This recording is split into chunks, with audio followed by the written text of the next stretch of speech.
السلام علیکم ناظرین، تھنک ٹینک میں خوش آمدید۔ میں ہوں سید عائشہ ناز۔ پروگرام میں میرے ساتھ خاور گھمن اسلام آباد سے موجود ہے پروفیسر ڈاکٹر حسن عسکری، سلمان غنی صاحب، ایاز امیر صاحب یہاں موجود ہے میرے پینل کا حصہ، اور آج ہم بات کرنے جا رہے ہیں کچھ ایسی صورتحال کی جس کا معلوم نہیں کہ انجام کیا ہوگا۔ بہرحال اپوزیشن کے لیے تو ان دنوں میں کچھ بھی پرلطف نہیں ہے۔ اگر کوئی بات پرلطف ہے وہ یہ کہ قومی اسمبلی میں اجلاس کے دوران وہ ایک لفظ کو چبا چبا کے مختلف انداز سے بولتے ہیں، ڈائریکٹ بولنے کے بجائے انڈائریکٹ اٹیک کرتے ہیں، اور وہ لفظ ہے سلیکٹڈ، جس پر حکومت کی جانب سے پابندی عائد کی گئی، لیکن فردوس عاشق اعوان کہتی ہیں کہ اس میں وزیر اعظم کی منشا شامل نہیں ہے، نہ ہی حکومت کی ماں پر ایسا کیا گیا ہے۔ ڈیپٹی اسپیکر کی جانب سے یہ پابندی لگائی گئی اور بعد میں یہ کہا گیا کہ اسے نشر بھی نہیں کیا جا سکتا، لیکن بہرحال لفظ سلیکٹڈ پر پابندی لگا کے حکومت نے اسے مزید ہوا دی ہے۔ حکومت اب پشیمان ہو رہی ہوگی یا صاحب؟ پتہ نہیں یہ پشیمان ہے یا نہیں ہے، پر یہ کوئی بات ہے، یہ خواہ مذاق کرنے والی بات ہے۔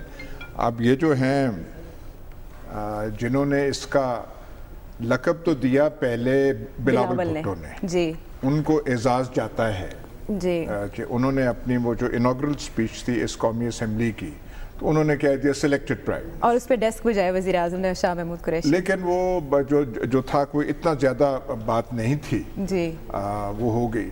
پر یہ جو عمر ایوب ہیں جنہوں نے یہ ریزولوشن میرے خیال انہوں نے تحریک استحقاق کیا، تو میں تو ان کو نسبتاً ریلیٹیولی پڑھا لکھا اور سمجھدار آدمی سمجھ رہا تھا۔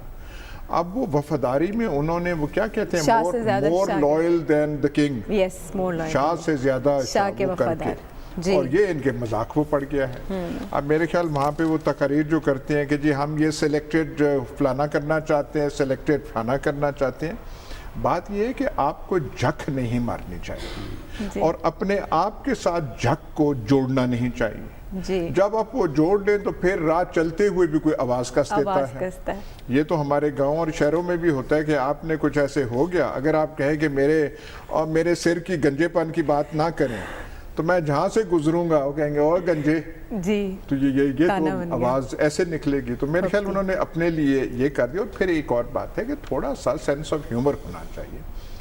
خان صاحب جو ہیں وہ زیادہ غصے میں رہتے ہیں، کوئی تھوڑا سا لائٹ ہو جائیں، کوئی تھوڑا سا برطانوی پارلیمنٹ میں جو ہم کہتے ہیں پارلیمنٹ ہے، ہمیں تو پارلیمنٹ گفٹ میں ملا، تو کوئی ہم نے تو ایجاد سے کیا نہیں ہے، انگریز ہمارے حکمران تھے اور وہ ہمیں وہ دے گئے، ہم نے وہ اپنا لیا۔ ہمارے پہ حکومت کسی امریکہ نے کی ہوتی، جیسے فلپینز پہ کی ہوتی، تو آج ہمارا صدارتی نظام ہوتا۔ تو لیکن آپ پاکستانیوں کو کہیں گے یہ بات تسلیم کریں، وہ نہیں مانیں گے۔ تو اس میں وہاں جو ان کا ہاؤس آف کامنز ہے، اس میں کیا کیا تقاریر ان کی تاریخ میں ہوئی ہیں، کیا کیا الفاظ سے، مکے بازی سے نہیں، لگے بندھے الفاظ، شور شرابے سے نہیں، بالکل دھیمے انداز سے وہ کہتے ہیں۔ پر پاکستانی سیاستدانوں کو آپ یہ کہیں کہ دھیمے انداز سے بات کریں تو وہ تو یہ کہیں گے ہماری سیاست یہ ختم کر رہے ہیں۔ ٹھیک ہے، لیکن سلیکٹڈ کا لفظ چور ڈاکو سے زیادہ بڑا لفظ ہے۔ چور ڈاکو تو نہیں حذف کیے گئے، بلاول کہہ رہے ہیں، اور سلیکٹڈ لفظ کو حذف کروا دیا۔ دیکھیں عائشہ، یہ ریزولیشن عمر ایوب لے کے آئے، اور عمر ایوب سے میری ملاقات تو نہیں ہے، لیکن ان کے بارے میں رائے بڑی اچھی ہے کہ اپوزیشن کے لوگ بھی ان کی سنجیدگی، پڑھے لکھے ہیں، لیکن میں نے پارلیمانی رپورٹنگ میں دیکھا ہے کہ جو لوگ اپنی وابستگیاں بدلتے رہتے ہیں نا، انہیں پھر اپنی سروائیول کے لیے کوئی ایسا کام کرنا پڑتا ہے۔ اس میں نے اس لفظ کے حوالے سے دو اسپیکٹ ہیں۔ ایک تو یہ ہو سکتا ہے کہ جی عمر ایوب صاحب یہ گئے ہوں وہاں پر اور وہ اپنی وابستگی جتلانی ہوتی ہے نا، چونکہ ماضی کے اندر نون لیگ میں بھی رہے، جنرل مشرف کے ساتھ بھی رہے، تو انہوں نے کہا ہوگا کہ خان صاحب ان کی ایسی کی تیسی کہ یہ لفظ ہمارا خون کھولتا ہے یہ سن کے، تو آپ ذرا قاسم سوری کو فون کر دیں تو میں ریزولیشن لے کے آتا ہوں۔ ایک تو یہ ہے، اور دوسرا جو صورتحال وہاں پر بنی ہے نا، میں نے آج اس پہ خاصا غور کیا کہ کیا یہ لفظ جو سلیکٹڈ کا لفظ ہے پاکستان کے ایشوز سے بڑا تھا، کہ ہو سکتا ہے کہ گورنمنٹ کی اپنی پلاننگ میں خان صاحب اس پہ غصہ نہیں کرنے دیں۔ آپ نے درست کہا کہ جب بلاول بھٹو زرداری نے پہلی مرتبہ یہ نام، تو خان صاحب مسکرائے، اس پہ انہوں نے ڈیسک بجائے۔ جو میں سمجھاؤں کہ یہ خود اپوزیشن کو الجھا دیا گیا یہ ریزولیشن لا کے سلیکٹڈ کا لفظ، اس لیے کہ اس ایوان کے اندر تو اپوزیشن کو بات کرنی تھی مہنگائی کی، بے روزگاری کی, غربت کی, ڈالر کی, معاشی بدحالی کی, پالیسیز کی. تو اس ریزولوشن میں یہاں سے میں سمجھتا ہوں کہ پاکستان کے عوام کو بھی سوچنا چاہیے, جو توقع کرتے ہیں حکومت سے بھی, اپوزیشن سے بھی, کہ اپوزیشن ہماری آواز بنے گی. دیکھیں حکومت کی بہت ساری مجبوریاں ہوتی ہیں, لیکن اپوزیشن کے لیے کھلا میدان ہوتا ہے. اب تو خان صاحب نے اور وسیع کر دیا کہ جو مرضی کہا جائے. تو میں سمجھتا ہوں کہ یہ سلیکٹڈ لفظ جس طرح استعمال کیا گیا ہے, اس سے جو اپوزیشن نے اندر رول ادا کرنا تھا, خود اپوزیشن کی کارکردگی جو ہے متاثر ہوئی ہے. اور پھر اس کے بعد آپ دیکھیں کہ ہمارا ایک مذاق بنا نیو یارک ٹائمز کے اندر, گلف نیوز کے اندر, دیگر اخبارات میں یہ ہماری لیڈرشپ کے بارے میں کہا گیا, اور اس لیڈرشپ کے بارے میں جنہوں نے کچھ دنوں تک امریکہ کے وزٹ پہ جانا ہے, جو بڑا امپورٹنٹ وزٹ ہے. تو میں سمجھتا ہوں کہ کم از کم ہمارے سیاستدانوں کو اپنے طرز عمل کے حوالے سے نظر ثانی کرنی چاہیے. ایک طرف وہ کہتے ہیں کہ پاکستان کے حالات بڑے گمبھیر ہیں, ہم ایک تشویشناک صورتحال سے دو چار ہیں, دوسری طرف ایک لفظ میں الجھے ہوئے ہیں. میں سمجھتا ہوں کہ پاکستان کے بڑے ایشوز جو ہیں وہ مہنگائی ہے, وہ بے روزگاری ہے, وہ غربت ہے, ہماری معاشی ابتری ہے, ہمارا ڈالر کا بحران ہے, اور ہماری قرضوں کی معیشت ہے.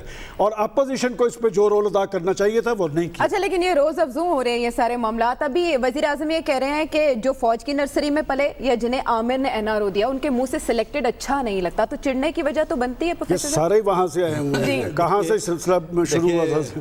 پاکستان کی اگر تاریخ پڑھیں گے تو آپ کافی پریشان ہو جائیں گے, ادھر نہ جائیں.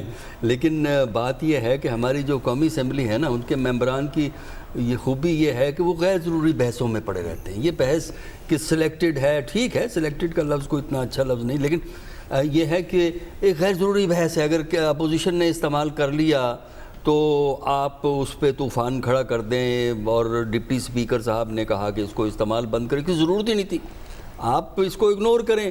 اور دوسرا یہ ہے کہ اپوزیشن تو ایک اپرچونٹی ڈھونڈتی ہے کہ کوئی بات ان کی نوٹس میں آئے, لہذا سلیکٹڈ کے لفظ سے اگر توجہ ہوگی, اگر توجہ نہیں تھی اب ضرور توجہ ہوگی, اس لیے کہ میڈیا میں آ گیا, اخبارات میں آ گیا, رسائل میں آ گیا. اور دوسرا یہ ہے کہ حکومت کو اس بات کی فکر نہیں کرنی چاہیے کہ لفظ کون سا استعمال ہوا ہے, سلیکٹڈ ہوا ہے, الیکٹڈ ہوا ہے, نومینیٹڈ ہوا ہے, اس پہ نہیں جانا چاہیے. اگر حکومت اپنی پرفارمنس کو بہتر کرے تو اپوزیشن خود بخود ارریلیونٹ ہو جاتی ہے. اس وقت ایشو پاکستان کا سلیکٹڈ یا نان سلیکٹڈ نہیں ہے. پرائم منسٹر ہیں, ٹھیک ہے, اس وقت 4 ایشوز ہیں, اگر حکومت ان کی طرف توجہ دے تو اپوزیشن بے معنی ہو جائے گی, سلیکٹڈ کا لفظ بے معنی ہو جائے گا. لیکن ادھر نہیں جانا, باقی کام کر رہے ہیں. مثلا اس وقت سے ایک سب سے بڑا مسئلہ ہے گورننس کا, کس طرح آپ ایک بہتر انتظامیہ کے طور پہ اپنے آپ کو پیش کر سکتے ہیں. یہ آپ کام کریں, اپوزیشن خود بخود باہر نکل جاتی ہے. دوسرا یہ ہے اکنامک پرائورٹیز کا ایشو ہے. ہماری اکنامک پرائورٹیز اس وقت انٹرنیشنل فائنینشیل انسٹیٹیوشنز کی طرف سے ڈٹرمن ہو رہی ہے. ہم اپنے خود نہیں کر رہے, وہ کر رہے ہیں, اور ہم اس کی طرف چل رہے ہیں. تیسرا ایشو جو ہے کہ اقتصادی میدان میں ریاست کا کیا رول ہوگا. ہم یہاں سوشلزم کی بات نہیں کر رہے, بلکہ اقتصادی میدان میں اسٹیٹ کو عام آدمی کے لیے انٹروین کرنا چاہیے, سوشل جسٹس کے لیے انٹروین کرنا چاہیے, ایکویلٹی کے لیے انٹروین کرنا چاہیے. اور یہاں پہ ہم دیکھتے ہیں کہ پرائسز کو آپ نے مارکیٹ فورسز پہ چھوڑ دیا. اگر آپ مارکیٹ فورسز کو فری ہینڈ دیں گے, جو ہماری حکومت نے دے دیا ہے, تو پھر عام آدمی کا برا حال ہوگا. اور آخری مسئلہ جس پہ توجہ کی ضرورت ہے وہ یہ ہے کہ اب نیب جو ہے وہ بہت سے ایسے معاملات کو اٹھا رہی ہے جس کا اسٹیٹ ریسورسز سے کوئی تعلق نہیں ہے. یعنی وہاں اسٹیٹ کے پیسے نہیں لٹے ہیں, بلکہ پرائیویٹ سیکٹر اور پرائیویٹ بزنس کو بھی وہ ہاتھ ڈال رہے ہیں, جس کی وجہ سے پرائیویٹ بزنس میں اعتماد کی کمی پیدا ہو رہی ہے. تو اسٹیٹ خود تو اکانومی چلا نہیں سکتی, جو پرائیویٹ بزنس ہے اس کو بھی آپ نے انسیکیور کر دیا ہے. تو یہ 4 ایشوز اگر ایڈریس کریں, سلیکٹڈ کیا, اس سے نیگیٹو ورڈ تھسورس سے آپ ایک اور نیگیٹو ورڈ ڈھونڈ لیں تب بھی فرق نہیں پڑتا, کیونکہ حکومت کی جو ججمنٹ ہوتی ہے پرفارمنس پہ ہوتی ہے, اپوزیشن کی ججمنٹ اس کے بولنے پہ ہوتی ہے. ٹھیک ہے, اپوزیشن کے بولنے پر ہوتی ہے, حکومت کی پرفارمنس پر ہوتی ہے, لیکن ججمنٹ یا سلیکشن ایشوز کے سلوشن کی گورنمنٹ کی ٹھیک نہیں ہے. یہی وجہ ہے آپ پروفیسر صاحب کہہ رہے ہیں ادھر تک نہ جائیں جہاں سے سلیکشن ہوتی ہے, سلیکٹرز کی بات نہ کریں, سلیکٹڈ تک رہیں. اب سلیکٹڈ تک رہیں گے تو ایشوز کیسے حل ہوں گے خاور؟ عائشہ انتہائی ادب اور معذرت کے ساتھ میں تھوڑا سا اختلاف کروں گا. یہ کوئی چھوٹا ایشو نہیں ہے, میرے حساب سے یہ بہت سیریس ایشو ہے. اس کی سمپل اور بڑی سادہ سی وجہ ہے. کیا وجہ ہے کہ آج بھی ہمارے جو سیاستدان ہیں وہ عوام کے سامنے ان کو بڑا ہی ڈسکریڈٹ کیا جاتا ہے. ہمارے سیاستدانوں کی عوام کے سامنے عزت نہیں ہے. اس کی وجہ کچھ نہ کچھ تو ہوگی. ہم نے 90s کے دوران دیکھا ہمارے محترم سلمان غنی صاحب کے دوست اور ہمارے ایاز صاحب کے سابقہ لیڈران جو ہیں انہوں نے دبا کے پاکستان پیپلز پارٹی کو گالیاں دیں. ان کی جو لیڈرشپ ہے بینظیر بھٹو صاحبہ کے حوالے سے جس طرح کے الفاظ استعمال کیے گئے, جس طرح کے پمفلٹس انہوں نے چھاپ کے پھینکے, اس کے بعد جب پھر کوئی تیسرا آ جاتا ہے جو طاقتور آتا ہے وہ کہتا ہے دیکھیں آپ کے سیاستدان تو ہے ہی اس طرح کے. اب آ جاتے ہیں موجودہ حالات میں. سلیکٹڈ کا جو بیک گراؤنڈ ہے وہ سلمان غنی صاحب کو بھی اچھی طرح پتہ ہے. آپ بھی بڑے مسکرا کے سوال کرتی ہیں, اس میں اس کے پیچھے کافی مسچیویس جو چیز شامل ہوتی ہے. دیکھیں اب مسئلہ یہ ہے کہ جب نہیں میں آپ کو بتاتا ہوں. دیکھیں وہ کہتے ہیں کہ جی آپ ہیں سلیکٹڈ.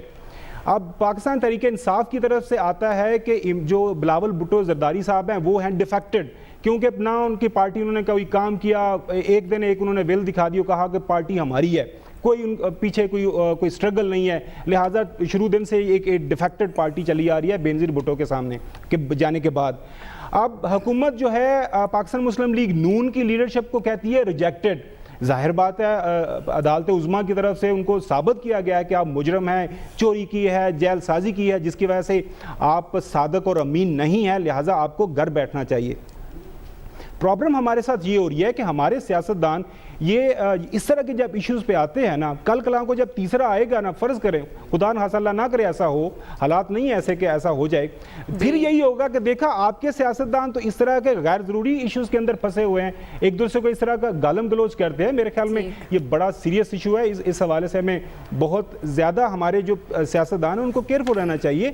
اس کی وجہ یہ ہے کہ عوام کے سامنے جب آپ اس ایک دوسرے کو رگیدیں گے, گالم گلوچ کریں گے, تو پھر آپ کی عزت کوئی نہیں کرے گا. بے شک صحیح کہا پروفیسر صاحب نے کہ لوگوں کے مسائل کے بارے میں بات کریں بجائے اس طرح کے ایشوز کا. امیچورٹی شو ہوتی ہے پولیٹیشینز کی. اب آپ نے ریجیکٹڈ کا لفظ سنا, ڈیفیکٹڈ کا سنا, سلیکٹڈ کے جواب میں بازیچہ اطفال نہیں لگتا آپ کو؟ میں تو کہتا ہوں اس سوچ کا کوئی علاج ہی نہیں ہے. وہ کہہ رہے ہیں بڑا سیریس ایشو ہے کہ اس کو ایسے لینا چاہیے. کون سا زلزلہ آ گیا, کون سا طوفان آ گیا. ایسا سب نان سیریس لگتے ہیں پولیٹیشینز, یہ کہہ رہے ہیں. بالکل انہوں نے سیریس وہ کیا ہے, کئی چیزوں کو مسکرا کے ٹال دینا چاہیے. بہت ساری ایسی باتیں ہوتی ہیں. سلیکٹڈ لے کے آپ نے وہ پتہ نہیں کہاں سے وہ بات شروع ہوئی ہے, اسے وہ ایشو بنا دیا ہے.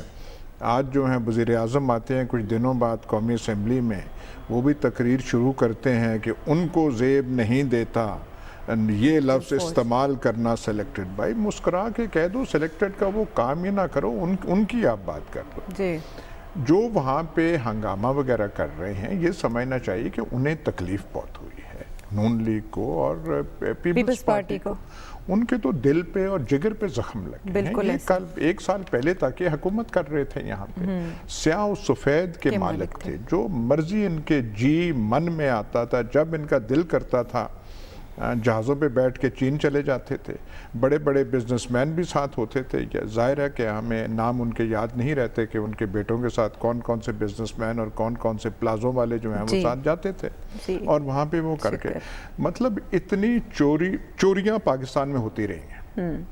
پر یہ حلفاً میں آپ کو کہنے کو کہ اتنی بڑی ڈکیتیاں نہیں ہوئیں, یہاں پہ وہ کرتے رہے ہیں.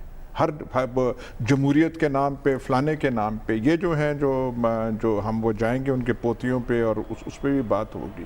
یہ انہوں نے کم ڈاکے ڈالے, ہم ان کے پتہ نہیں کہاں سے چیمپئن بنے ہوئے ہیں ان کے. اب ان کا وہ جو ہٹایا گیا ہے تو ان کو درد نہیں ہوگا. ایک بالکل یہ تھا جیسے بھٹو صاحب کے بارے میں کہتے تھے 20 سال رہیں گے جی, باقیوں کے بارے میں تھا 20 سال اقتدار میں رہیں گے. یہ 2-3 سال پہلے ایسے ہی لگ رہا تھا کہ یہ ٹرم ان کی پتہ نہیں کیا, اگلی ٹرم بھی ان کی آئیں گی. اب پیناما پیپرز جو ہے کوئی ہم نے ایجاد کیا ہے, ہم نے تھنک ٹینک میں ہم نے اس کا وہ کوئی سازش بنائی تھی اور پیناما پیپرز آ گئے تھے. آسمان سے وہ بجلی گری, اس بجلی کا یہ کر نہیں سکے, یہ کہانیاں اپنی درست نہیں کر سکے. اور تو اور چھوڑے نا, ان کو تو نالائکی پہ سزا ملنی چاہیے. اور کون سے قطری خط اور کون سے اونٹ اور کون سے وہ کاروانے صحرا میں سے جا کے ان کی فیکٹریاں بنی اور یہ کر کے, مطلب جھوٹ کی بھی حد ہوتی ہے. ٹھیک جھوٹ کے وہ اب کر کے انہیں وہ دکھ تو ہے لیکن انہوں نے پکڑ لیا یہ اپنا کام کریں, اپنی حکومتیں چلائیں, ہنستے باتوں پہ.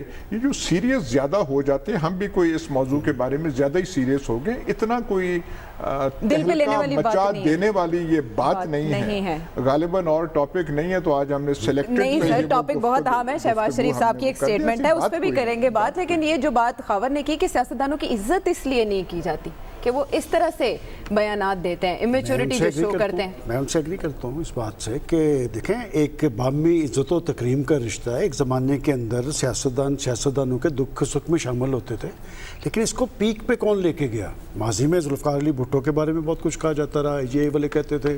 خود مولانا مفتی محمود کے بارے میں, شاہ احمد نورانی صاحب کی پگڑی جو ہے وہ پھاڑ دی گئی. محترمہ کے بارے میں اس تو دیکھیں نا اب جو سین بنا ہوا ہے کہ یہ جو گالی گلوچ چور ڈاکو کی گردان آئی ہے, یہ کہاں سے آئی ہے؟ کیا اس کے نئی نسل پہ اچھے اثرات ہوتے ہوں گے پاکستان کے اہل سیاست کے حوالے سے؟ دیکھیں میں اس میں سلیکٹڈ میں نہیں جاتا, لیکن مجھے ہمارے دیہات میں ایک لڑکا تھا شکیل, اس کو سارا دیہات والے تھا قبلہ کہتے تھے. تو وہ اس نے اپنے کہا میں نے جان چھڑوانی ہے اس لفظ سے. وہ چھوڑ کے چلا گیا دیہات. تو راستے میں نا اس نے کھانا تھا, تو وہ ایک روٹیاں پکانے والی کے پاس بیٹھ گیا. اس نے اس کو روٹی دی تو سالن ڈالتے وہ سالن گر گیا. تو اس نے کہا جا بے تو کملا ہی ہے. تو اس نے نا رکھ دی روٹی. اس نے کہا میں روٹی نہیں کھانی, بھائی میں نے دس دے کہ تینوں میرا نا کنے دسیا. بات ہے کہ ہمیں ان چیزوں میں الجھنے کی ضرورت نہیں ہے. وہ پاکستان کے پرائم منسٹر ہیں اور انہوں نے تو مائنڈ نہیں کیا. انہوں نے تو آج خود سلیکٹڈ کا لفظ دیکھیں, آج پرائم منسٹر نے ایوان کے اندر سلیکٹڈ کا لفظ خود بولا ہے. تو میں سمجھتا ہوں کہ جب تک یہ آپس میں عزت و تکریم نہیں کریں گے, نہ پاکستان کے اندر سیاست مضبوط ہوگی, نہ جمہوریت مضبوط ہوگی, اور نہ سیاست دانوں کی عزت و تکریم ہوگی. پاکستان کے ایشوز بہت بڑے ہیں, اور جو لوگ بھی دیکھیں ڈپٹی اسپیکر صاحب نے الجھایا اپنے چیف ایگزیکٹو کو, اصل ذمہ دار تو پھر وہ ہیں کہ آج وہاں پر جو سنجیدہ ایشوز پہ گفتگو ہونی چاہیے تھی وہ نہیں ہوئی. اور بات یہ کہ آج پرائم منسٹر صاحب نے ایک ایشو بڑا منی لانڈرنگ کی جو بات کی ہے نا, وہ 100% درست ہے کہ منی لانڈرنگ میں بہت سارے لوگ انوالو ہیں. کہ میں نے کل بھی کہا تھا کہ $30 ارب تو کراچی سے یہاں سے چلے گئے. تو بات یہ کہ ایک طرف وہ بات ہے, تو دوسری طرف جب وہ ڈالرز کی بات کر رہے تھے تو ڈالرز پہ میرا اختلاف ہے. کہ بات یہ کہ میں نے پہلے بھی کہا کہ 70 سال میں تو ڈالر چلا گیا 105 پہ, اور 10 ماہ کے اندر وہ چلا گیا 165 پہ. تو پرائم منسٹر صاحب ڈالر کی جو پرواز ہے اس سے جان نہیں چھڑا سکتے. اور شیخ رشید نے, آپ کلپ اٹھا کے دیکھ لیں, بالکل درست شیخ رشید سے میں ایگری کرتا ہوں کہ یہ امریکی ایجنڈے کا حصہ تھا ہماری معیشت سے کھیلنے کا. کہ سو کر اٹھو تو پتہ چلتا ہے کہ ڈالر کی قیمت میں اضافہ ہوا, پھر سو کے اٹھو پتہ چلتا ہے بجلی کی قیمتوں میں اضافہ ہو گیا, پھر سو کر اٹھو تو پتہ چلتا ہے گیس کی قیمتوں میں اضافہ ہو گیا. یہ ذمہ داری انہیں قبول کرنی پڑے گی کہ اس ڈالر کی پرواز کی وجہ سے نہ صرف یہ کہ ہمارا روپیہ بے قدر ہوا ہے, بلکہ ہمارے مہنگائی کا ایک طوفان آیا, کوئی ذمہ داری لینے کے لیے تیار نہیں. ہم بار بار یہ کہتے ہیں جی ماضی کی حکومتیں کر گئی. بھائی ماضی کی حکومتیں تو دفع ہو گئی, اب تو آپ کی ذمہ داری ہے نا, کوئی ذمہ داری تو آپ قبول کریں. اچھا, لیکن پارلیمان میں ہم نہیں دیکھتے سیریسنس اس بارے میں. اس کی ذمہ داری اپوزیشن پر ہے یا حکومت پر ہے, یا آپ کہیں گے کہ دونوں پر ہے؟ دیکھیے بات یہ ہے کہ ہمارے ہاں روایتی طور پر پارلیمنٹ ان معاملات میں زیادہ سیریس نہیں رہی ہے. اس کا بڑا آسان طریقہ ہے, آپ پچھلے اس سال کی جو بجٹ ڈیبیٹس ہیں وہ پڑھ لیجئے, اور اس سے پچھلے سال, اس سے پچھلے سال, 2-3 سال کی بجٹ ڈیبیٹس کو اگر آپ پڑھیں گے تو بجٹ پہ گفتگو کم ہوتی ہے, باقی معاملات پہ گفتگو زیادہ ہوتی ہے, کیونکہ بجٹ کے ڈاکومنٹس بھی تو اتنے موٹے ہوتے ہیں. بجٹ ہے, اس کی سپورٹنگ ڈاکومنٹس ہوتے ہیں, ان میں سے ہمارے بیشتر ممبران اس قابل نہیں ہیں کہ ان کو پڑھ سکیں.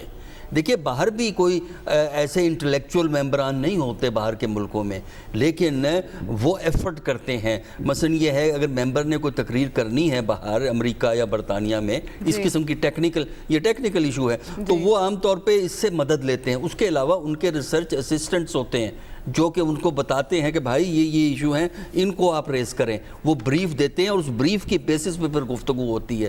تو ہمارے ہاں پرابلم 2 ہیں. ایک تو یہ ہے کہ جو ہمارا ایڈیم آف پالیٹکس ہے وہ غیر جمہوری ہے, یعنی جس انداز میں قائدین گفتگو کرتے ہیں, لیڈران باتیں کرتے ہیں, جو زبان استعمال کرتے ہیں, جو القاب وہ لگاتے ہیں, وہ غیر جمہوری ہے. اسی لیے جو ہے ہمارے ہاں جمہوریت بغیر جمہوری کلچر کے چلتی ہے. دوسرا پھر یہی ہے کہ آپ جو ہیں ایشوز کو ایڈریس نہیں کرتے, اس کی وجہ سے آپ غیر ضروری بحثوں میں جو ہیں وہ پڑے ہوئے ہیں. ٹھیک ہے، لیکن اس معاملے کو تو ایشو پاکستان تحریک انصاف نے ہی بنایا خاور. عائشہ دیکھیں، یہ اکراس دا بورڈ یہ ذمہ داری ہماری تمام جو سیاسی جماعتیں ہیں ان کے لیڈران پہ آتی ہے. میں جس ایشو یہ ہے جس پہ میں بات کر رہا تھا کہ آپ جو ہمارے سیاستدان ہیں عوام کے سامنے کیوں خراب ہوتے ہیں. 2006 کے اندر چارٹر آف ڈیموکریسی ہوتا ہے، اس کے اندر شرائط طے ہوتی ہیں کہ نہ ہم فوجیوں سے ملیں گے، بیہائنڈ دا سین کوئی ایسا کام نہیں ہوگا، یہ ہم ایک دوسرے کا خیال کریں گے اور بالکل اچھی سیاست کریں گے. ابھی اس کے اوپر اس جو چارٹر آف ڈیموکریسی کے اوپر ان کے دستخطوں کی ابھی سیاہی بالکل وہ خشک نہیں ہوئی تھی. تو 2007 میں آپ کو یاد ہوگا NRO ملاقاتیں بھی ہوگی جنرلوں کے ساتھ، سارے کا سارا معاملہ طے ہو گیا. اس کے بعد جب آپ کو یاد ہوگا مشہور زمانہ میمو گیٹ، جب ہمارے شریف برادران کو ایک موقع ملا وہ بھی کالے کوٹ پہن کے چلے گئے وہاں پہ عدالت کے اندر. 2013 کے الیکشنز ہو گئے، عمران خان کو اعتراض تھا الیکشنز کے اوپر، انہوں نے کہا جی دھاندلی ہوئی ہے. حکومت پہلے مانی نہیں، حکومت اس کے بعد مان گئی، ایک جوڈیشل کمیشن بن گیا. جوڈیشل کمیشن نے جب یہ انویسٹیگیشن کی اور کہا کہ 80 to 90% جو الیکشن ٹھیک ہے، لہٰذا عمران خان صاحب آپ گھر بیٹھیں، محترم نواز شریف صاحب کے پاس مینڈیٹ ٹھیک ہے، حکومت وہ کرتے رہے. اس کے بعد پاناما ایک انٹرنیشنل لیول پہ انویسٹیگیشن ہوئی، آ گیا وہ، اب ظاہر بات ہے اس پہ سپریم کورٹ نے سو موٹو لیا. اب اس کے بعد جو کارروائی ہوئی سب کے سامنے ہے.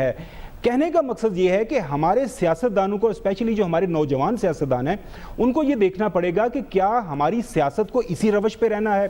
محترم مریم صفدر صاحبہ ہیں، بلاول بھٹو زرداری صاحب ہیں. دیکھیں 1 سال آلموسٹ گزرنے کو ہے محترم عمران خان صاحب کی حکومت کو، پیچھے رہ گئے 4 سال، اگر وہ 5 سال اپنے پورے کرتے ہیں. تو عمران خان نے جب 5 سال کے بعد جانا ہے لوگوں کے پاس تو اپنا پرفارمنس ریکارڈ لے کے جانا نا کہ جی میں نے 5 سال میں کیا کیا ہے.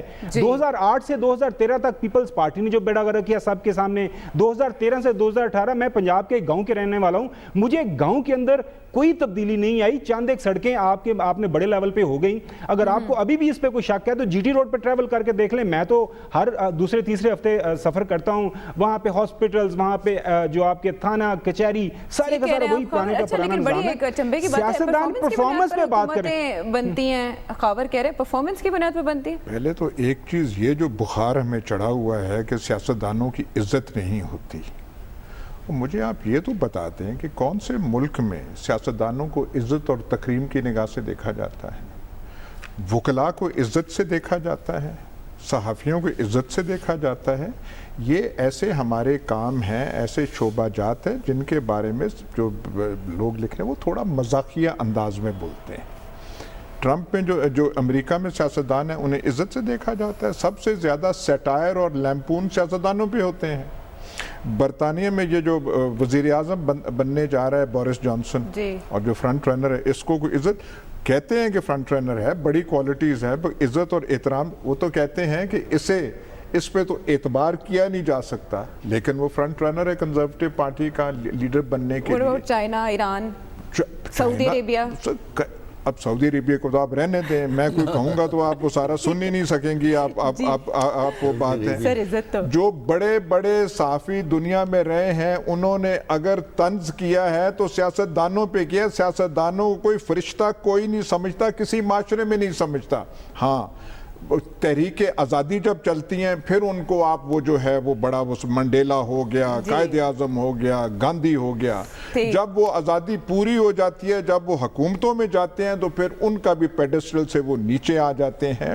تو لہٰذا یہ جو آپ نے بخار اپنے اوپر طاری کیا ہوا ہے کہ ان کی تکریم نہیں رہتی، یہ نہیں رہتی. کئی ایسے شعبہ جات ہیں اور کئی اور شعبہ جات ہیں جن کا ذکر نہیں کیا جا سکتا، جن کے بارے میں آدمی آنکھوں میں تھوڑی ہنسی لا کے مخول سے کر دیتا ہے. یہ ہم نے کون سا پیر اور اولیاء بنا لیے کہ سیاستدان پیر اور اولیاء، ان کے بارے میں نہیں ہوتا. شہباز شریف صاحب قومی اسمبلی میں اپوزیشن لیڈر، انہوں نے بہت اہم بات کہی. ہم حل تلاش کر رہے تھے کل، اب انہوں نے یہ کہہ دیا کہ معیشت کو لگی بیماری کا علاج نئے انتخابات ہیں. کون کون ہے اس سے متفق، اس پر بات کرتے ہیں بریک کے بعد.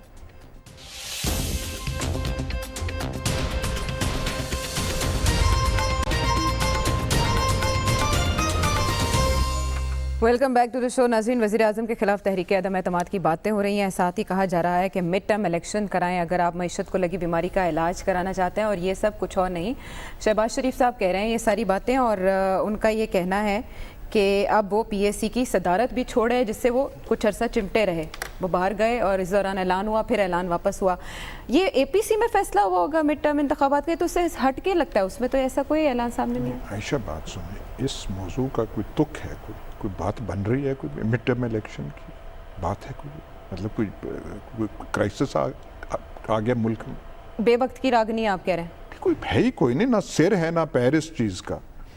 کل بجٹ پاس ہو رہا ہے جی, کوئی بجٹ پاس کرنے میں انہیں کوئی دقت ہوئی تھی؟ نہیں بالکل بھی نہیں ہوئی. لگ رہا تھا کہ ایک آدمی اگر کوئی اوٹ پٹانگ کا بیان دے دے جی, جس کا نہ سر ہے نہ پیر ہے, آپ اسے اہمیت دے دیں. اور وہ ناراض نون لیگ کے ارکان قومی صوبائی اسمبلی کی ملاقات, آپ کہتے تھے نون لیگ انٹیکٹ ہے, اور اب یہ خبریں آ رہی ہیں کہ وزیر اعظم سے ملاقات. وہ نون لیگ کے جو اندرونی مسائل ہیں یا نہیں ہیں وہ اپنی جگہ ہیں, پر یہ جو آپ بات کر رہی ہیں یہ مڈ ٹرم الیکشن کی, مطلب کوئی بھی پورے ملک میں اس کو کوئی سیریسلی اس چیز کو کوئی لیتا ہے یا اس کو کوئی پاسبلٹی سمجھتا ہے؟ ہم اسے بشاکو کہہ دیں کہ یہ ہے کیا ہے. آپ نے کہا کہ ملک متحمل ہو سکتا ہے, کس چیز کا متحمل ہو سکتا ہے؟ مڈ ٹرم الیکشن کا. اور جب پیناما پیپرز آیا تھا, سپریم کورٹ نے وزیر اعظم کو گھر بھیج دیا تھا, تب نہیں ہوا تھا تب نہیں مڈ ٹرم الیکشن ہوئے تھے. جب یوسف رضا گیلانی چلا گیا تھا اور پیپلز پارٹی کو روز گالیاں ملتی تھیں اور ان نے کہا کہ ہم اپنا ٹرم پوری کریں گے, تب نہیں مڈ ٹرم الیکشن ہوا تھا. جب میاں نواز شریف بیٹھے ہوئے تھے جدہ اور مبینہ طور پہ خواہ وہ تھے وہ خالد وہ مرحوم جو تھے ان کا وہ جو آئی ایس آئی کے سابقہ تھے کہ اسامہ بن لادن سے ملاقات ہوئی تھی اور کہا تھا کہ وہ پیسے دی گل کدن کرے گا, تب نہیں مڈ ٹرم الیکشن ہوئے. تو کہاں سے ہم یہ بات کر رہے ہیں؟ کوئی ہمیں بات کرنی چاہیے, ہمیں تھوڑا جو ہے لا علمی میں کمی کی کوشش کرنی چاہیے. یہ تو کوئی ایشو ہی نہیں ہے. اچھا, تو لیکن ایسی باتیں شہباز شریف صاحب کیوں کر رہے ہیں؟ دوسری طرف نون لیگ کے آپ ناراض ارکان قومی صوبائی اسمبلی کی ملاقاتوں کی بھی ذرا روشنی ڈالیں, کیا ہو رہا ہے؟ جمہوری معاشروں میں مڈ ٹرم کی بات کرنا گناہ نہیں ہوتا کہ دنیا کی جمہوریت کے اندر جب حکومتیں ڈیلیور نہیں کر پاتی تو وہ لوگوں سے رجوع کر لیتی ہیں.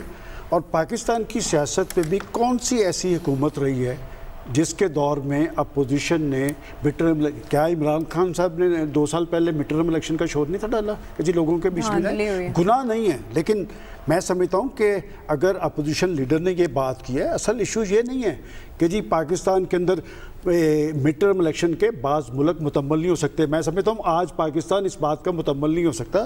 ایک حکومت ابھی 10 ماہ پہلے آئی ہے, لیکن یہ بھی تو دیکھنا پڑے گا نا اس حکومت کی کارکردگی.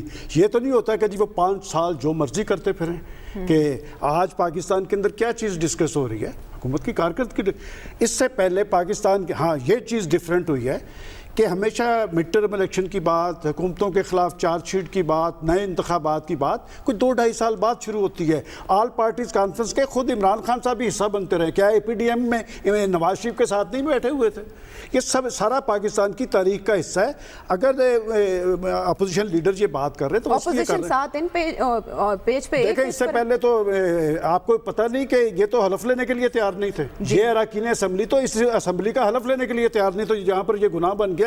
میں سمجھتا ہوں کہ عمران خان صاحب کا مینڈیٹ تھا پاکستان میں سیاسی تبدیلی کا, پاکستان میں گڈ گورننس کا, پاکستان میں روزگار کی فراہمی کا, پاکستان کے اندر جو پسے ہوئے طبقات ہیں ان کو انصاف کی فراہمی کا. اس پیرائے میں دیکھنا چاہیے.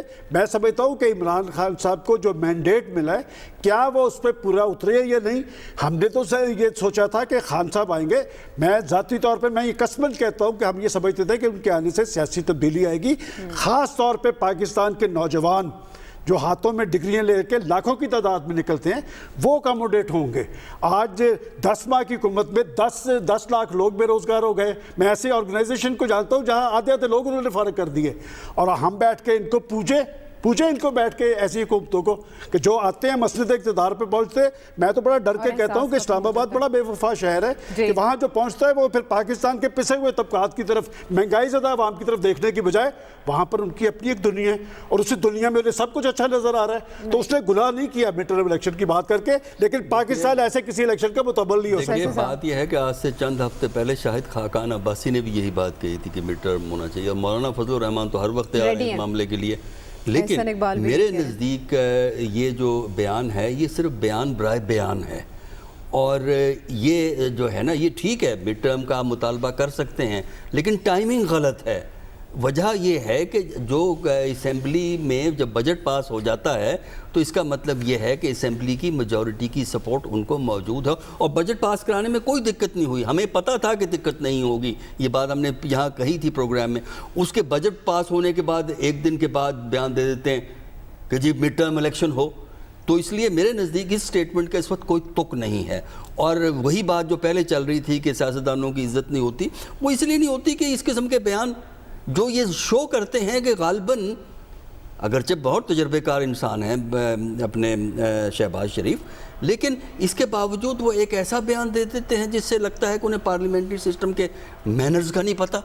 اگر آپ نے مطالبہ کرنا ہے مڈ ٹرم کا تو یا تو کوئی انوائرمنٹ ہو نا، کوئی سچویشن ہو. ابھی آپ کی اے پی سی ہوئی ہے، اے پی سی میں ایسی کوئی بات نہیں آئی، اچانک یہ بیان ان کی طرف سے جاری ہو گیا. تو میرے نزدیک ہمارے سیاستدانوں کا یہی رونا ہے کہ وقت پہ بے وقت کی راگنی سناتے ہیں. جی خبر، اب آپ کی باری، آپ اس پر اظہار خیال کیجئے. شہباز شریف صاحب کا بیان آپ کو ہوا میں تیر لگتا ہے، لگ گیا نشانے پر تو ٹھیک ہے. اور یہ امپورٹنٹ کوشچن ہے کہ وزیراعظم صاحب سے کس کس سے ملاقات کی ہے نون لیگ سے؟ عائشہ اسلام آباد میں بنی گالہ میں 15 ان کے کوئی ایم پی ایز ہیں، اس میں کوئی ایک آدھ ایم این اے بھی شامل ہے. عمران خان صاحب کے ساتھ ان کی ملاقات ہوئی کوئی 1.5-2 گھنٹے کے قریب، اور وہاں پہ تمام جو اراکین ہیں انہوں نے تقاریر بھی کی اور انہوں نے کہا کہ جی مسئلے مسائل ہیں ہمارے حلقوں کے اندر. ہماری پرانی جو پارٹی ہے، جو موجودہ پارٹی ہے، انہوں نے تو ہمارے ساتھ کوئی اچھا نہیں کیا. تو خدا را آپ کی جو ڈیولپمنٹ سکیمز ہیں اس حوالے سے آپ خیال رکھیے گا. باقی ساتھ میں نام یہ انتہائی سیکرٹ میٹنگ رکھی گئی ہے. ہم کوشش کر رہے ہیں، نام کچھ ہیں لیکن ہم پورا اس کو جب تک اس کو تصدیق نہیں کرتے، ہم ظاہر بات ہے مناسب نہیں ہے، یہی ہمیں صحافت ہماری سکھاتی ہے. تو آ جاتے ہیں نام تو ضرور آپ کے ساتھ شیئر کریں گے. لیکن عائشہ جو جس ایشو پہ ہم بات کر رہے ہیں نا، let's get back to back issue یہ ہے کہ میں تو حیران پریشان ہوں کہ سلمان غنی صاحب یہ کہہ رہے ہیں نا کہ مینڈیٹ تھا، ہماری امیدیں تھیں، عمران خان نے مطلب کوئی تھا کا سیگا ساتھ استعمال کر رہے ہیں. میں تو ایسا لگ رہا ہے جیسے عمران خان کی حکومت ختم ہوئی ہے. عمران خان نے کل اپنا بجٹ بڑے آرام سے پاس کروایا ہے. ساتھ میں ایشو اب یہ آ رہا ہے کہ پاکستان تحریک انصاف کے مقابلے میں پاکستان مسلم لیگ اور پاکستان پیپلز پارٹی کیا کچھ کر پائیں گے یا نہیں کر پائیں گے. اگین ان کے پاس رائٹ ہے، مڈ ٹرم انتخابات ڈیمانڈ کرنے کا بھی ایک رائٹ ہے، آئینی قانونی رائٹ ہے. لوگوں کو لے کے آئیں، جس طرح سینٹ چیئرمین سینٹ کو تبدیل کرنا ہے اس کا ایک قانونی راستہ ہے. آپ وہاں پر ریزولوشن جمع کرائیں. یہاں بھی پارلیمان کے اندر عمران خان کے against vote of no confidence کی ایک ریزولوشن موو کر دیں اور کہیں کہ جی ہمیں یہ لیڈر نہیں چاہیے، یہ حکومت نہیں چاہیے، مڈ ٹرم کی طرف چلی جائے. میرے خیال میں اس میں کوئی برائی نہیں ہے. ایک بات جو ایاز صاحب بات کر رہے تھے نا کہ ہمارے سیاستدانوں کی عزت، میں یا ان کے اوپر طنز نہیں، پوری دنیا کے اوپر میں طنز ہوتی ہے سیاستدانوں کے اوپر، بالکل ٹھیک کہا طنز ہوتی ہے. لیکن عائشہ پوری دنیا میں امریکہ کے اندر ان کے جو سیاستدان ہیں وہ کانگریس پہ لعنت نہیں بھجواتے یا اس اپنے ایف بی آئی کے جو ان کا جو چیئرمین ہے، جو نیب کا ہمارے ہاں چیئرمین، اس کو ٹارگٹ نہیں کرتے. یہ نہیں کہتے کہ ہماری عدالت عظمیٰ کے اندر وہ بیٹھے ہوئے ہیں. کون بیٹھا ہوا ہے؟ پچھلے دن جو نام استعمال ہوا تھا ایک آدھ پی ایم ایل این کے بندے کو وہ کنٹیمپٹ آف کورٹ بھی لگ گئی تھی. پرابلم یہ ہے کہ جس ادارے کے اندر بیٹھے ہوئے اس کا احترام کریں. سیاست باہر ضرور کریں اور ان کا حق کیا ضرور کرنی چاہیے. باقی اگر نون لیگ یہ سمجھتی ہے کہ وہ مڈ ٹرم ڈیمانڈ ان کو انفورس کر سکتے ہیں تو ان کے پاس پورا یہ اختیار ہے اور کرنا بھی چاہیے. میرے خیال میں حکومت اپوزیشن میں رہتے ہوئے آپ کے پاس تمام رائٹس اویلیبل ہوتے ہیں. جی very right. Difference of opinion سامنے آ گیا اس معاملے کے حوالے سے بھی. اب بریک کے بعد جب واپس آئیں گے تو بات کریں گے آصف علی زرداری کی. سیاست سے وہ ریٹائر ہونا چاہتے ہیں، بلاول بھٹو زرداری کے سر پر صحرا دیکھنا چاہتے ہیں اور خود زمینیں سنبھالنا چاہتے ہیں. ان کا خیال اور ٹائمنگ، اس کے بارے میں بات کرتے ہیں ایک بریک کے بعد.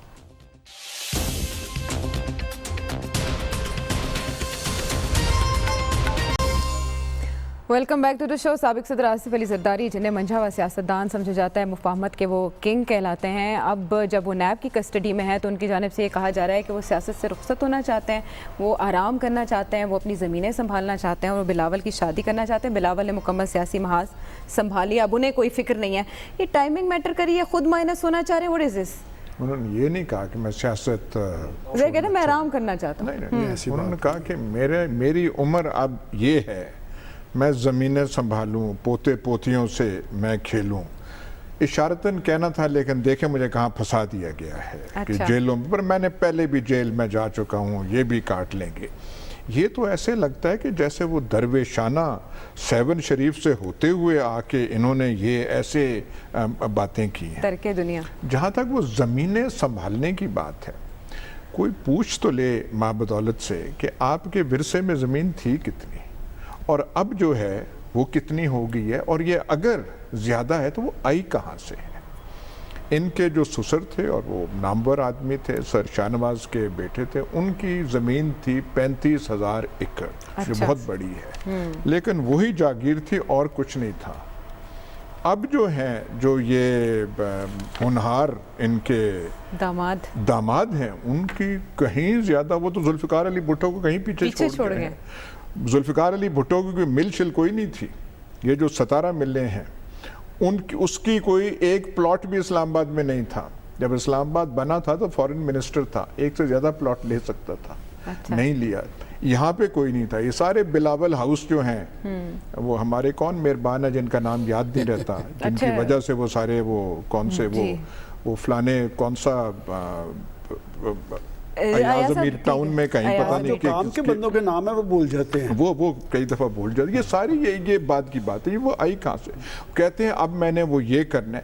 یہ اچھی بات انہوں نے کی ہے کہ ایک انہوں نے اور بات کی کہ بلاول اب اپنے پاؤں پہ کھڑا ہو گیا. یہ بات کہنی پڑے گی کہ اس کی جو ایک سیاسی تدریس ہے, گرومنگ, وہ ٹھیک انداز سے ہوئی ہے. اور ہم نے خود دیکھا ہے, پہلے تو اسے اردو بولنے نہیں آتی تھی, اب وہ تقریر کر کے یہ کر کے پریزنس ہے, کچھ شکل بھی اپنی, وہ جو بال شال پیچھے جا رہے ہیں, کوئی نانا کی طرف جو ہے اس کی ہو رہی ہے, وہ اس کی ہے. اور وہ ہمیشہ ان لائک دا وزیر اعظم, مطلب وزیر اعظم کے برعکس مسکراتا بھی ہے, وہ بھی کرتا ہے. وزیر اعظم کسی اور سے نہیں تو اس نوجوان سے سیکھ لیں کہ تھوڑا اپنے آپ کو لائٹلی بھی کبھی لیں. اور لفظوں کا انتخاب بھی بلاول بہت اچھی کرتے ہیں, لیکن زرداری صاحب پیچھے بیٹھ کے کنگ میکر رہنا چاہتے ہیں, بیک اینڈ پالیٹکس. جتنا میں سمجھتا ہوں, پہلے تو بات یہ کہ سیاست چھوڑتا کوئی نہیں, چھوٹتی نہیں ہے منہ سے یہ ظالم لگی ہوئی. آج بھی اگر پاکستان مسلم لیگ نون کے فیصلوں کا اختیار ہے تو میں سمجھتا ہوں کہ وہ جو شخص جیل میں بیٹھا ہے نا, خاموش بیٹھا ہے, وہی میٹر کرتا ہے. ادھر بھی وہی میٹر کرتا ہے. ایک طرف آج کے اخبارات میں وہ سنگل کالم خبر تھی, آج بھی اسد زرداری صاحب نے بڑی امپورٹنٹ ملاقاتیں کی ہیں, جس میں سب سے امپورٹنٹ ملاقات اختر مینگل صاحب کی ہے.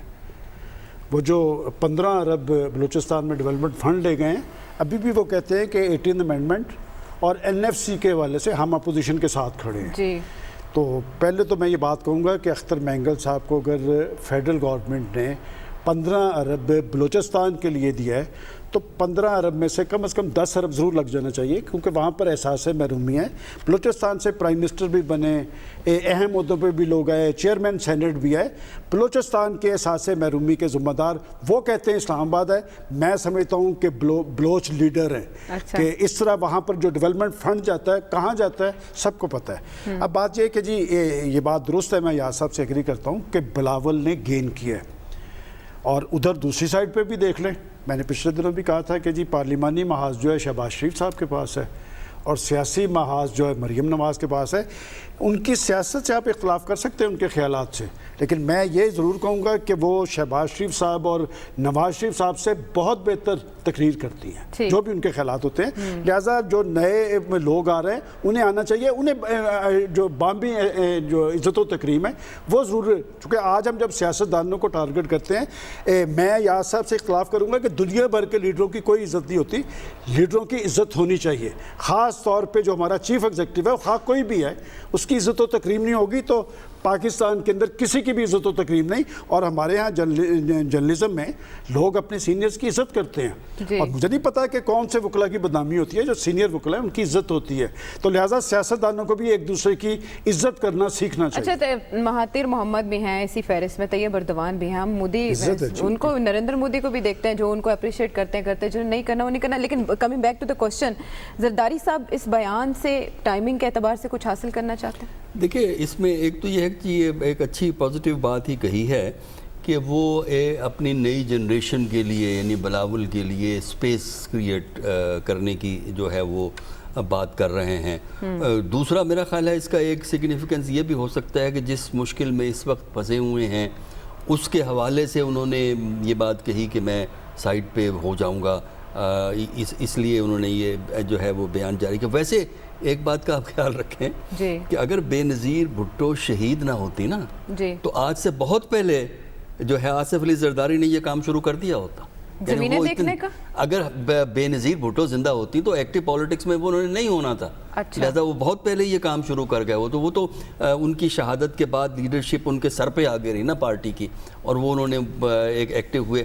اور اس کے علاوہ ایک اور چیز جو میں سمجھتا ہوں اصولی طور پہ ہمیں خیال رکھنا چاہیے وہ یہ ہے کہ جو لوگ صدر پاکستان بن گئے ہوں, صدر پاکستان سے ریٹائرمنٹ کے بعد ایکٹیو پالیٹکس میں نہیں آنا چاہیے. ایک ایلڈر اسٹیٹسمین کے طور پہ, ایک کہنا چاہیے ہائیسٹ آفس ہولڈ کرنے کی وجہ سے آپ کو باہر رہ کے ایڈوائس دیں, اپنے ویوز کو ایکسپریس کریں. یہ فاروق لغاری صاحب نے بھی یہ کام کیا, وہ نیشنل اسمبلی کے ممبر الیکٹ ہوئے. اچھا اب آصف علی زرداری ممنون حسین صاحب نے کیا کیا؟ ممنون حسین تو سائڈ پہ چلے گئے, وہ تو مظلوم حسین تھے, وہ اپنی سائڈ پہ چلے گئے. لیکن یہ ہے کہ میرے نزدیک آپ ایلیویٹ ہو جائیں صدر کے عہدے پہ تو اس کے بعد یہ ڈے ٹو ڈے پالیٹکس میں نہیں آنا چاہیے. ایک ایلڈر اسٹیٹسمین کے طور پہ, ایک بزرگ کی حیثیت سے رہنا چاہیے. تو اگر یہ آصف علی زرداری صاحب یہ اڈاپٹ کر لیں تو ماشاءاللہ ان کی اپنی پراپرٹی بہت ہے, اس کو بھی مینیج کر لیں گے آرام سے. اسی مشورے کو مان کے شاید وہ کچھ ایسا ہی سوچ رہے ہیں. خاور عائشہ, یقین کریں کہ میں جب حالت دیکھ رہا ہوں یہاں پہ اسلام آباد میں محترم آصف علی زرداری ہمارے سابقہ صدر صاحب کی, اور لاہور میں کوٹ لکھپت میں جو ایک شخص بیٹھا ہے ان کی حالت دیکھتا ہوں, اور ان کے بچوں کی جائیدادیں دیکھتا ہوں. جس طرح اکثر ہاں تھرائس الیکٹڈ سابقہ وزیر اعظم صاحب, جب میں ان کے بچوں کی جائیدادیں اور ان کے ارد آگے جو صفرے لگے ہوتے ہیں نا, جس طرح ایاز صاحب اکثر ذکر کرتے ہیں, تو پھر ان کے اوپر بھی ترس آتا ہے. اور اللہ میاں سے یہی دعا کی جاتی ہے کہ اللہ معاف کرے کہ ایسے حالات پہ نہ ہی بندہ پہنچے تو بہتر ہے. دوسری بات, یہاں تک شہباز شریف صاحب کے محاذ سنبھالنے کی بات ہے, سلمان غنی صاحب ان سے پوچھ لیں, آج تو سب کچھ وہ چھوڑ چھاڑ کے جا رہے ہیں, پی ایس سی کی چیئرمین شپ بھی چھوڑ دی, پارلیمانی لیڈرشپ بھی چھوڑ دی, آئندہ پتہ نہیں اب وہ کوئی کسی اجلاس میں وہ شرکت کریں گے یا نہیں کریں گے. جہاں تک بات ہے بلاول بھٹو کی, دیکھیں سیاست کی, اس میں بالکل کوئی شک نہیں, وہ پڑھا لکھا ہے, کتابیں پڑھتا ہے, وہ اچھی سیاست کرنا چاہتا ہے. لیکن عائشہ جو کندھوں پہ اتنا زیادہ بوجھ بیچارے کہ بلاول کے اوپر لاد دیا گیا ہوا ہے نا, پھوپھی کا بوجھ ہے, اپنے والد صاحب کا بوجھ ہے, باقی جو پارٹی کے تمام لیڈران ہیں. آپ دیکھیں نا, سندھ حکومت کا کوئی ایسا شخص ہے موجودہ چیف منسٹر سے لے کے نیچے تک جس کے اوپر کرپشن کے کیسز نہیں ہیں, فیک بینک اکاؤنٹ ہے سب کے سامنے, اور عرب ہا جس کے ذکر آج پرائم منسٹر عمران خان صاحب نے بھی جس کا ذکر کیا. مسئلہ یہ ہے کہ ایسے نہیں ہو سکتا کہ آپ ساری کرپشن بھی کریں اور عزت بھی کمائیں. بالکل یاز صاحب نے صحیح کہا. خاور صاحب, عوامی حافظہ ایسا ہوتا ہے بہت کچھ بھول جایا جاتا ہے. جان ایف کینیڈی کتنا مقبول پریزیڈنٹ تھا, ان کے جو والد گرامی تھے جوزف کینیڈی, بعد میں سفیر برطانیہ بھی بنے, وہ شراب کا کاروبار کرتے تھے. انہیں گلوریفائڈ بوٹ لیگر اس میں پروہیبیشن کے زمانے میں سمجھا جاتا تھا, لیکن جان ایف کینیڈی کے دامن پہ کوئی دھبا نہیں تھا. یہ جب چلے جائیں گے تو جائیدادیں ہیں, سوکھے رہیں گے, ان کو نہیں ہے. مسٹر 10% بھی بھول جائیں گے, اس کا کوئی آپ زیادہ غم نہ کریں, یہ ماضی میں چلی جائیں گے. ساری بات قوم کے حافظے پر آ کر ختم ہو گئی. ناظرین, پروگرام کے حوالے سے فیڈ بیک ضرور دیجیے گا اگلے پروگرام تک کے لیے لانے کے بعد.